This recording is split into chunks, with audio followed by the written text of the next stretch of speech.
Ambassador Budiman, Excellencies, ladies and gentlemen, let me congratulate you, Mr. Ambassador, for this marvelous program that we have organized tonight. It is an honor for me to say a few words on the occasion of the 69th anniversary of the independence of the Republic of Indonesia and the 60th anniversary of diplomatic relations between the Republic of Indonesia and the Republic of Austria. Let me have a short look into our joint history.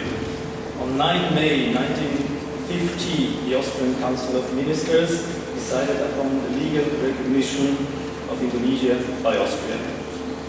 A few years later, in November 1954, Minister Plenipotentiary Arno Halusa, Austrian Minister Plenipotentiary, presented his credentials to President Sukarno.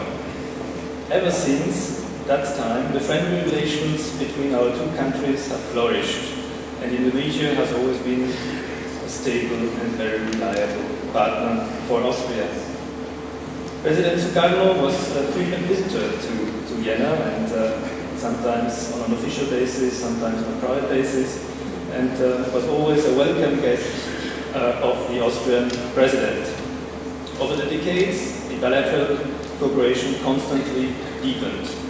In June 2002, Indonesian President Megawati Soekarno-Putri visited Vienna, and in November 2010, Federal President Dr. Fischer paid a visit to Jakarta with a large delegation of politicians and business people. Speaking of business, our bilateral trade volume is about $500 million. So we have a well-established trade relationship.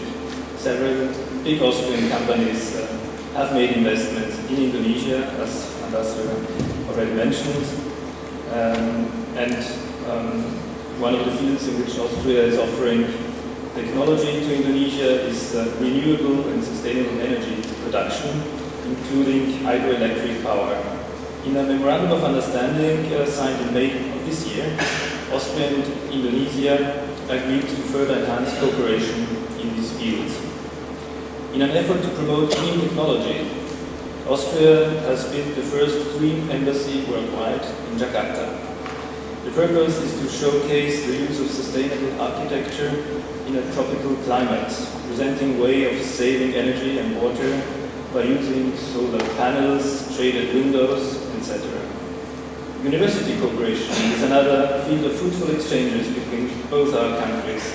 In 2006, the responsible ministers signed a memorandum of understanding for cooperation in the fields of science and research. And every year, around 30 Indonesian postgraduate students make use of a scholarship program to come to Austria, and a similar number of Austrian students go to Indonesia for first studies in various fields. Intercultural and interreligious dialogue is a declared priority of the Austrian foreign policy.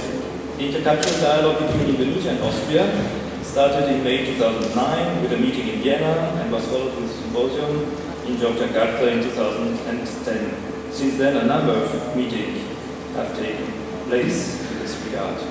Austria is also a strong supporter of the United Nations Alliance of Civilizations in its quest to promote dialogue among and beyond cultures. I would like to seize this opportunity to compliment Indonesia on the very successful 6th UN AOC Global Forum, which Indonesia generously hosted in Bali just a few weeks ago at the end of August. With great pleasure, Austria noted the substance and form of the Bali Forum, built and elaborated upon the achievements of the preceding forum, which was held in Vienna in February 2013. Ladies and gentlemen, in recent years, Austrian artists have regularly participated at several festivals in Indonesia, such as the Jakarta Jazz Festival, the Salihara Festival, and the Ubud Writers Festival. Just as Indonesian artists have been visiting Austria for various performances. I would also like to mention the Austrian painter, already mentioned also by the ambassador, the Austrian painter Helmut Kant, who has been visiting Indonesia regularly for the last 25 years and has been greatly influenced in his work by his experience in Bali. as you mentioned already, Ambassador, has become known in Indonesia as foreign-born Indonesian artist, which is a great honor. To conclude, let me again express my profound appreciation and gratefulness to you, Ambassador Budiman, and your team for the excellent organization of tonight's event, which is indeed a wonderful symbol of the 60 years of friendship between our countries. Thank you very much.